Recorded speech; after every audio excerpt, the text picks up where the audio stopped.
மக்களே எல்லாருக்கும் வணக்கம். இந்த வீடியோவில் நம்ம எதை பற்றி பார்க்க போகிறோம் அப்படின்னா, சத்துணவுத்துறை வேலைக்கான அமைப்பாளர், உதவியாளர் மற்றும் சமையலருக்கான வேலைவாய்ப்பை பற்றி தான் பார்க்க போகிறோம். இது சத்துணவுத்துறை பெண்களுக்கானது. சத்துணவுத்துறையிலிருந்து பெண்களுக்கான வேலைவாய்ப்பை அறிவிச்சிருக்கிறாங்க. தமிழ்நாடு முழுவதும் 38 மாவட்டங்களும் நமக்கு வேலைவாய்ப்பு அறிவிச்சிருக்கிறாங்க. ஸோ இதற்கான டீட்டெயில்ஸ் தான் பார்த்திங்க அப்படின்னா நான் உங்களுக்கு இந்த வீடியோவில் சொல்ல போகிறேன்.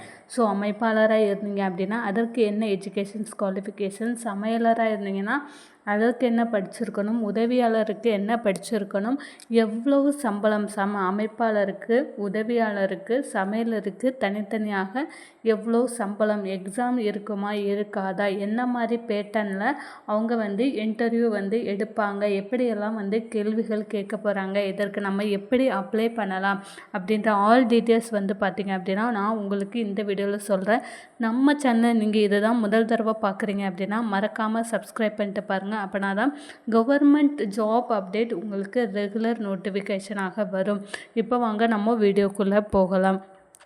ஃபஸ்ட்டு பார்த்திங்க அப்படின்னா நமக்கு சத்துணவுத்துறையிலேருந்து, அதாவது உங்கள் ஊரில் உள்ள உங்களுக்கு அருகாமையில் உள்ள ஸ்கூல்லேருந்து பார்த்திங்க அப்படின்னா நோட்டிஃபிகேஷன்ஸ் விட போகிறாங்க. சத்துணவு மையங்களில் அமைப்பாளர், உதவியாளர் மற்றும் சமையலர், நீங்கள் இதில் எதற்கு வேண்டுமானாலும் நீங்கள் அப்ளை பண்ணலாம். உங்களுடைய சொந்த ஊரில், சொந்த மாவட்டத்தில் நீங்கள் வேலை செய்யலாம்.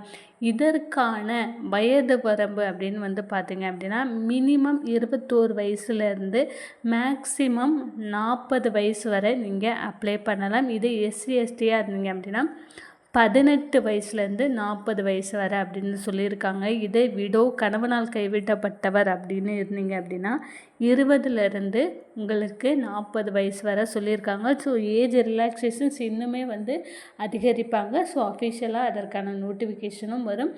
கல்வி தகுதி இதுதான் ரொம்ப முக்கியம். கல்வி தகுதியை பொறுத்தளவில் நீங்கள் 10th முடிச்சிருந்தாலே போதும். இப்போ எல்லாருமே பார்த்திங்க அப்படின்னா மினிமம் 10th முடிச்சிருப்பாங்க. ஸோ 10th முடிச்சிருந்தாலே போதும்.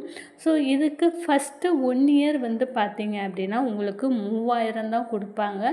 ஸோ அதற்கப்புறமா அதுலேருந்து டைரெக்டாக உங்களுக்கு 9000, 10,000, 12,000 இந்த மாதிரியான சேலரி கிடைக்கும். ஸோ அமைப்பாளராக இருந்தீங்க அப்படின்னா ஒரு டிகிரி முடிச்சிருந்தீங்க அப்படின்னா உங்களுக்கு நெக்ஸ்ட்டு ப்ரொமோஷன்ஸ்க்கு ரொம்ப யூஸ்ஃபுல்லாக இருக்கும். இதற்கான நிபந்தனைகள் என்னென்ன, ஸோ இதற்கு நீங்கள் அப்ளை பண்ணணும் அப்படின்னா உங்களுக்கு என்னென்ன கண்டிஷன்ஸில் இருக்கணும் அப்படின்றதையுமே சொல்லியிருக்கிறாங்க. ஸோ உங்களுடைய ஸ்கூலுக்கும் உங்களுடைய வீட்டுக்கும் இடைப்பட்ட தூரம் பார்த்திங்க அப்படின்னா 3 கிலோமீட்டருக்குள்ளே இருக்கணும் அப்படின்றத சொல்லியிருக்காங்க. ஃபர்ஸ்ட்டு ரொம்ப இம்பார்ட்டண்டான ஒரு விஷயம். அதற்கப்புறமா பார்த்திங்க அப்படின்னா 4% இடஒதுக்கீடு பார்த்திங்க அப்படின்னா மாற்றுத்திறனாளிகளுக்கு வழங்கப்படும் அப்படின்றதையுமே சொல்லியிருக்கிறாங்க. கண்டிப்பாக நோட் பண்ணிக்கோங்க.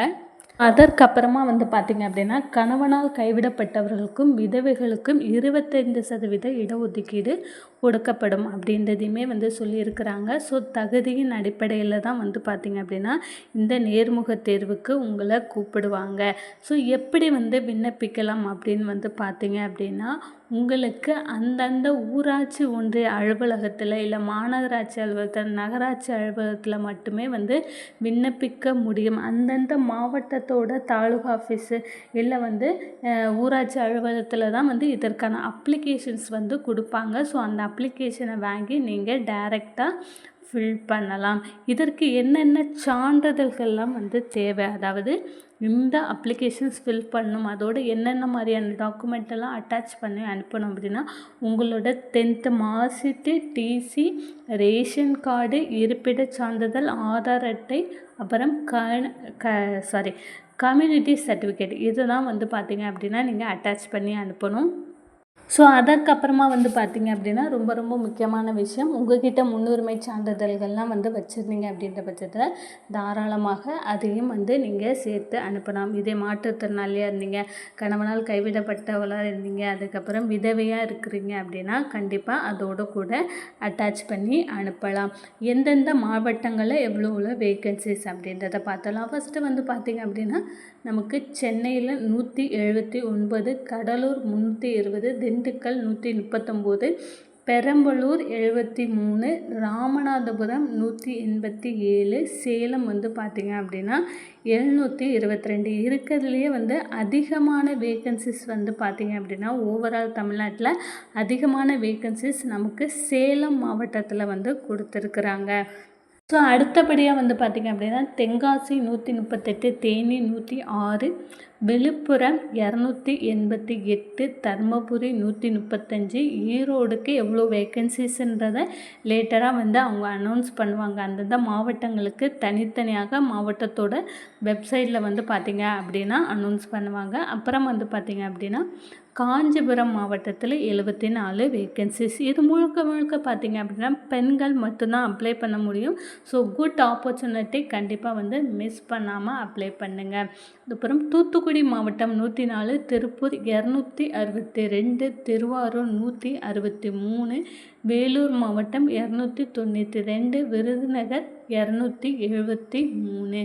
அப்புறம் வந்து பார்த்திங்க அப்படின்னா கள்ளக்குறிச்சி மாவட்டத்தில் 300 காலி பணியிடங்கள் வந்து அறிவிச்சிருக்கிறாங்க. ஸோ இது வந்து பார்த்திங்க அப்படின்னா அந்தந்த மாவட்டத்தோட தமிழ்நாடு கவர்மெண்ட் வெப்சைட்டை நீங்கள் செக் பண்ணி பார்த்தீங்க அப்படின்னா விரைவில் இந்த மந்த் எண்டுக்குள்ளே இதற்கான நோட்டிஃபிகேஷன்ஸ் உங்களுக்கு ஓப்பன் ஆகிடும். அப்புறம் கன்னியாகுமரி மாவட்டம் வந்து பார்த்திங்க அப்படின்னா உங்களுக்கு 99 வேக்கன்சிஸ், அரியலூர் 178, திருவள்ளூர் 236, தஞ்சாவூர் 190, திருச்சி 231, கிருஷ்ணகிரி 732, புதுக்கோட்டை 345. இது வந்து பார்த்திங்க அப்படின்னா அமைப்பாளருக்கோ சமையலருக்கோ மட்டும் கிடையாது. அதாவது 3 வேக்கன்சிஸ் என்னென்ன காலி பணியிடங்கள் இருக்கோ ஓவராலாக வந்து அவங்க கொடுத்துருக்குறாங்க. செங்கல்பட்டு 154, திருநெல்வேலி 119, நாமக்கல் 321, திருப்பத்தூர்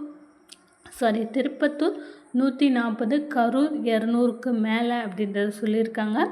நாகப்பட்டினம் 93. அதாவது ஒவ்வொரு மாவட்டத்திலையும் அமைப்பாளர், உதவியாளர், சமையலர் 3 வேக்கன்சிஸும் சேர்த்து தான் வந்து பார்த்திங்க அப்படின்னா இந்த எண்ணிக்கை உங்களுக்கு கொடுத்துருக்குறாங்க.